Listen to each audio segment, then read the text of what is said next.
ముఖ్యంగా ఈ press meet నిర్వహించడానికి వైఎస్ఆర్ ఉత్తర్వుల మేరకు రాబోయే దీపావళి పండుగ సందర్భంగా అక్రమ నిల్వలు ఎవరైనా సరే ఈ బాణాసంచాకు సంబంధించి గుడిసెలు కానీ ఎటువంటి అయినా అక్రమంగా తయారు చేయడం కానీ గూడమ్స్లో తయారు చేయడం కానీ అలాగే ముఖ్యంగా లైసెన్సులు లేకుండా ఎవరు అమ్ముతారో వాళ్ళపై కఠిన చర్యలు ఉంటాయి.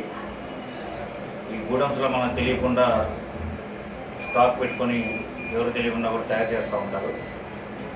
వారికి కూడా గూడమ్స్ కానీ ఏమన్నా అక్రమంగా ఏమన్నా తయారు చేయడం కానీ గమనించి మాకు ఇన్ఫర్మేషన్ వస్తే తప్పనిసరిగా వారిపై చట్టమైన చర్యలు తీసుకుంటారు. దాని మీద ఎఫ్ఐఆర్లు కట్టి రిమాండ్ తరలించడం జరుగుతుంది. మరి ముఖ్యంగా ఈ లైసెన్స్ తీసుకున్న వ్యక్తులు ఎవరైనా సరే లైసెన్స్ టైంలోనే వాళ్ళకి ఇచ్చిన టైం ఉంటుంది, ఆ టైంలోనే పెట్టుకొని అమ్మాలి.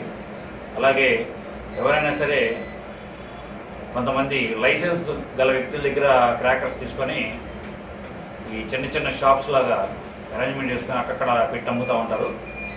అది కూడా చట్టరీత్యా నేరం. అలా అమ్మటానికి కూడా పర్మిషన్ లేదు. ముఖ్యంగా గమనించాలి. ప్రమాదాలు ఎక్కువగా జరిగి ఉన్నాయి మన జిల్లాలో కూడా. ముఖ్యంగా గమనించాలి.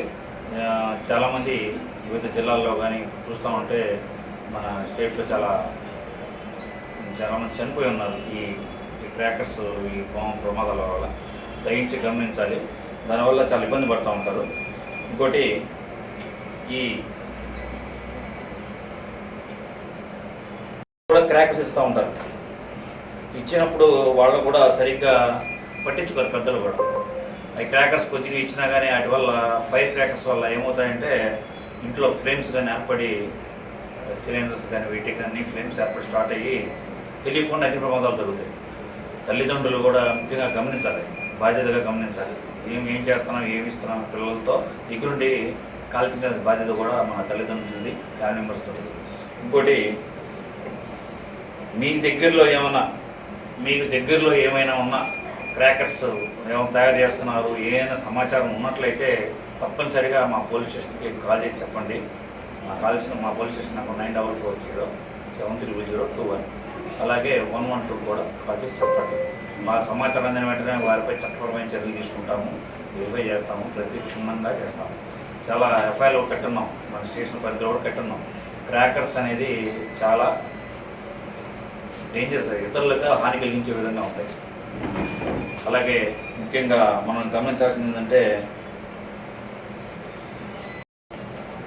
ఆ ప్లేసుల్లో పెట్టుకున్నప్పుడు ప్లేస్లో కంపల్సరీ ఏ షాప్ ఆ షాప్ తగ్గట్టుగా ఇసుక డ్రమ్ములు పక్కా ఉండాలా. అలాగే నీటి యొక్క డ్రమ్స్ కానీ అవి పెట్టుకోవాలి. అలాగే వాటికి సంబంధించిన ఫైర్ సేఫ్టీ ఏమన్నాయో వాటికి సంబంధించి అరేంజ్మెంట్స్ అన్నీ ఏర్పాటు చేసుకోవాలి. అలాగే మీ షాప్స్ దగ్గర వెహికల్స్ 2 వీలర్స్ కానీ ఏ వెహికల్స్ కూడా మీ షాప్ దగ్గరికి అలౌ చేయవద్దు. వాటి వల్ల కూడా ప్రమాదం జరిగే అవకాశం ఉంటుంది. ముఖ్యంగా తెలియజేస్తాం, షాప్స్ దగ్గర 2 వీలర్స్ డైరెక్ట్గా అక్కడ పెట్టడం. మీ షాప్ ఓనర్స్ అయినా మీరైనా సరే ఆ షాప్ ఓనర్స్ దగ్గరికి 2 వీలర్స్ అలౌ చేయొద్దు. దానివల్ల మనకి ఇబ్బంది కలుగుతుంది, అర్థం చేసుకోవాలి.